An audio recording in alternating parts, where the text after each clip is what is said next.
అక్షయ తృతీయ హిందూ మతంలో అత్యంత పవిత్రమైన రోజుగా పరిగణిస్తారు. వైశాఖ మాసంలో శుక్లపక్ష 3వ రోజున జరుపుకుంటారు. ఈ రోజున అనేక శుభకార్యాలు చేయవచ్చు. ఈ క్రోధి నామ సంవత్సరంలో అక్షయ తృతీయ మే నెల 10వ తేదీ శుక్రవారం వచ్చింది. ఈ రోజున లక్ష్మీదేవి ఆరాధనకు ప్రత్యేక ప్రాముఖ్యత ఉంది. ఎంతలా అంటే ఈరోజు బంగారం కొంటే ఎప్పటికీ నిలిచి ఉంటుంది. ఆర్థిక ఇబ్బందులు తొలగుతాయని నమ్మకం. ఈ రోజున మరి ఇంకొక విశేషం ఉంది. అది ఏమిటి అంటే మహాభారతం ప్రకారం ఈ రోజున శ్రీకృష్ణుడు పాండవుల వనవాస సమయంలో వారికి అక్షయ పాత్ర ఇచ్చాడు. ఇది ఎప్పుడూ ఖాళీగా ఉండదు, ఎల్లప్పుడూ ఆహారంతో నిండి ఉంటుంది. దీంతో పాండవులకు వనవాసంలో ఉన్న వారికి ఆహారం విషయంలో ఇబ్బంది కాలేదు.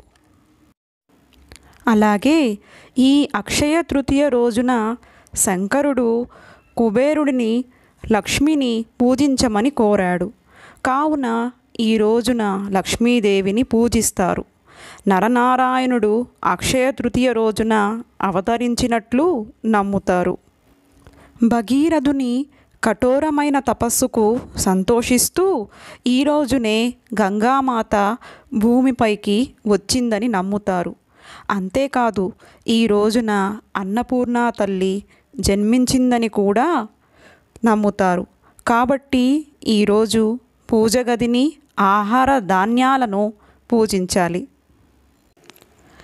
ఈ అక్షయ తృతీయ రోజున చాలామంది బంగారం కొనడం, వాహనం కొనడం వంటివే కాదు, ఇల్లు, స్థలం వంటివి కూడా కొనొచ్చట. ఈ సమయంలో కొత్త ఇల్లు కొనడం లేదా కొత్త ఇంట్లో ప్రవేశించడం వంటివి చేయాలని చాలామంది ఎదురు చూస్తారట. దీనివల్ల తమకు ఎంతో లక్కీ కలిసి వస్తుందని చాలామంది విశ్వాసం. ఇలా ఇవేవి అంటే బంగారం, వెండి, ఇల్లు, ఇతర ఖరీదైనటువంటి వస్తువులు కొనలేని వారు ఇప్పుడు నేను చెప్పే మనకు అందుబాటులో లభించే ఈ పదార్థాలని కొన్నట్లయితే లక్ష్మీదేవి నిరంతరం ఇంట్లో కొలువుంటుంది. అది ఏమిటంటే కల్లుప్పు. ఈ ఉప్పు లక్ష్మీదేవికి చాలా శ్రేష్టమైనది. కావున ఈ అక్షయ తృతీయ నాడు కల్లుప్పు కొనడం ఎంతో శ్రేష్టం. అలాగే మంగళకరమైన పసుపు, కుంకుమ, ధాన్యాలు ఇలాంటివి కొనడం కూడా బంగారంతో సమానమే.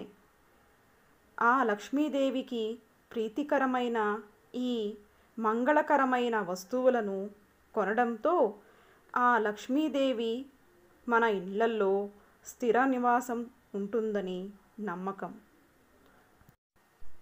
కావున బంగారం కొనలేని వారు చింతించకుండా ఈ కల్లుప్పును, పసుపు, కుంకుమ, ధాన్యాలను కొనవచ్చును.